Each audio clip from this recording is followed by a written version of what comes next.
So, zombies break out in Las Vegas. So this is not a sequel to Zack Snyder's Dawn of the Dead like I thought it would be, which was very interesting.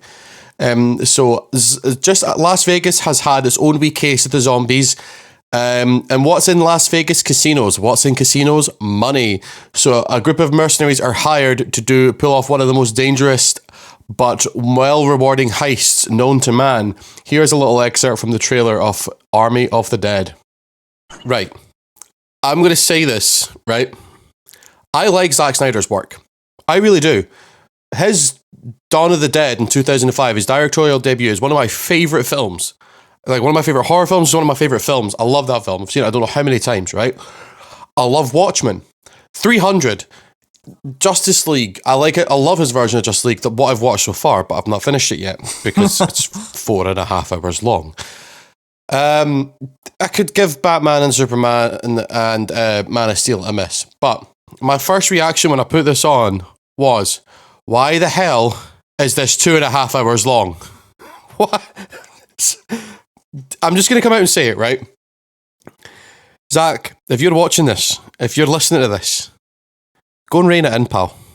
You do not need to make films that long. You just don't, especially zombie films. Come on. 90 minutes, 100 minutes. That's all we need. However, I will give it credits due where credits due. I really enjoyed this film, and I'll tell you about why, right? For one, you've got this ragtag cast of misfits led by Dave Bautista, who, spoiler alert, does not Bautista bomb a zombie. I was very disappointed. There was plenty of opportunity for that to happen, and it just doesn't happen. But for one, you've got this great cast of just totally diverse and different characters. A plot that is just simple. It's just, listen, there's $200 million in this casino. You get that money for me. You get 50 million of it to split whatever you want. I'm in. It's sold. That's all you need to know. And of course, it wouldn't be a zombie film without plenty of guts and gore and glory to go along with it. The one thing the film does well is it does do the gore very, very nicely. I will give it that. And then as someone who's into that kind of thing, you got me. You got me sold right there, Snyder. You got me there. It's plot-wise, well, without giving away too much, it's a very predictable plot. I know there's so many plot points when watching the film, I was like, okay, this is going to happen. Like, even the opening scene, I was like, yeah, we all know what they're transporting, don't we? It was very, very obvious where the film was going to go from there, but it doesn't hide that. What I loved about this film is it doesn't try to be something it's not. It knew it was over the top. It knew it was going to be fun. It knew it was going to be ridiculous. It has a freaking zombie tiger in it, okay? A film that has a zombie tiger isn't going to take itself seriously. One of my favourite moments in the films, Peter and I were talking about as well, was the opening credit sequence, which has a lot of slow motion action and cut shots of a cover of Viva Las Vegas as Las Vegas is falling to bits and succumbing to the zombie horde. Very much reminding me of Zack Snyder's film The Watchmen, with its slow motion opening credit sequence of like the origin story of the Watchmen themselves. So it was a very nice touch there. Talking about the cast as well, not only does Dave Bautista do a really good job in his role of like this soldier turned chef turned mercenary turned casino robber, Scott Ward, but his support cast as well. Omari Hardwick is his like right hand man of Vander Oe, or however you want to put it. I can't remember. He was called Van for short, or Vanny.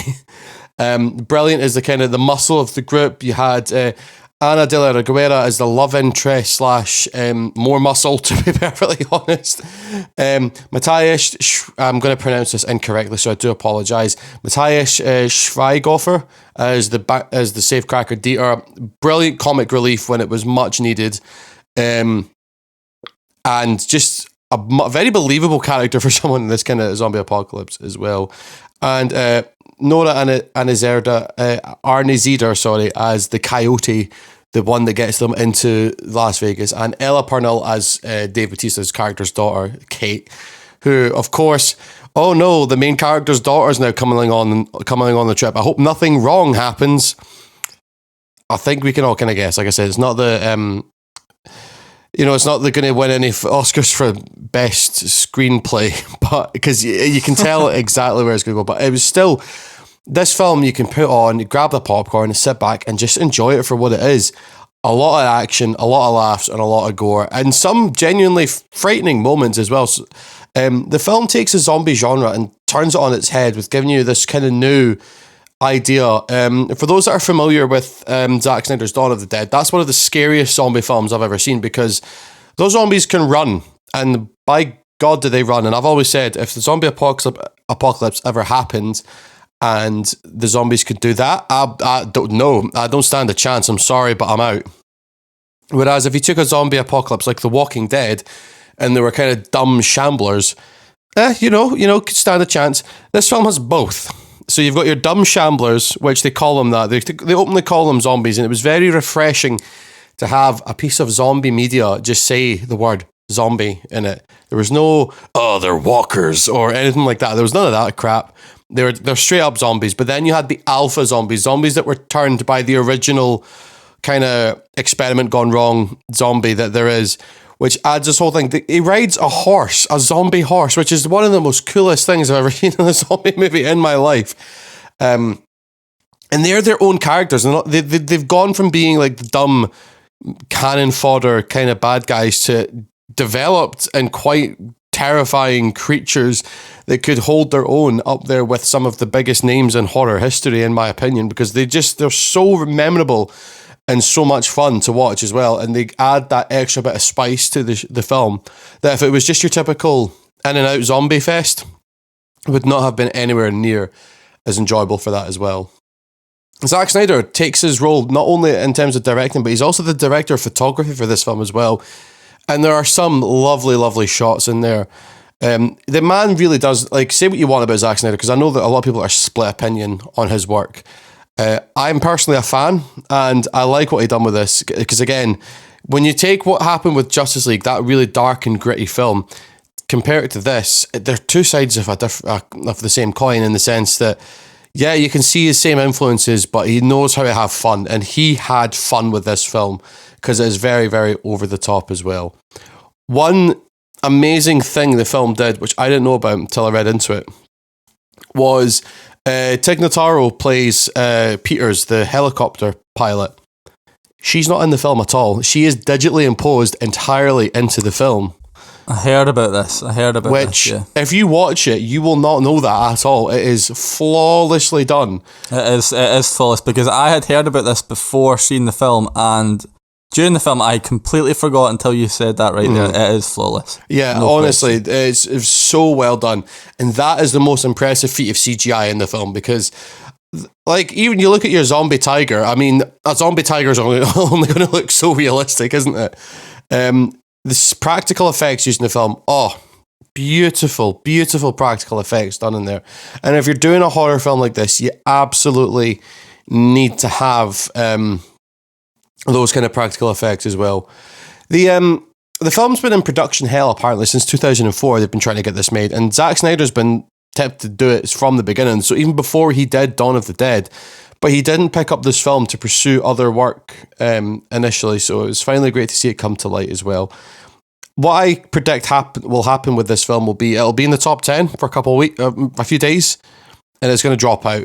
But please do give it a watch if you do enjoy that kind of stuff, because it's not going to be a film for those that don't enjoy these kind of films. It's certainly got its market, it's certainly got its niche, and it's certainly, I loved it.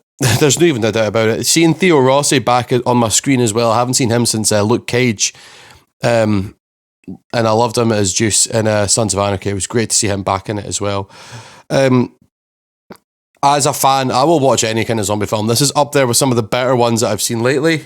Will we see a sequel? Probably not. I don't think that there's a market for it. Well, there is a market for it, but I don't think it would be a smart choice to milk that cash cow as best as you could. I'd say maybe do another Off the Dead film. Don't make any sequels. Just keep doing it, these Off the Deads.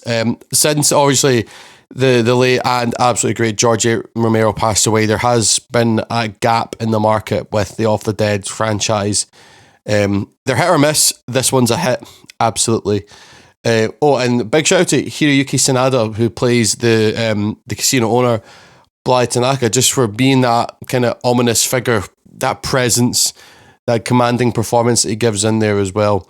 Plus, I'd literally just saw him the day before in the Mortal Kombat film, and I was sitting the whole film going, I've seen him in something, but what is it? I literally just saw him in Mortal Kombat. I don't really have much else to say on the film, because what else can you say? It's funny, it's gory, it's spooky in some places, and it's just a lot of fun to watch. Grab the popcorn, sit back and just relax. Get your pals round if you're COVID safe to do so. Stay, of course, and just have a great time with it. The film doesn't, I've said this already, but it doesn't try to be something that it's not, and that's what makes it all that better. If it tried to take itself too seriously, it would be an immediate failure. But it knows exactly what it is. So give it a watch, enjoy it, and I hope you enjoy it as much as I did.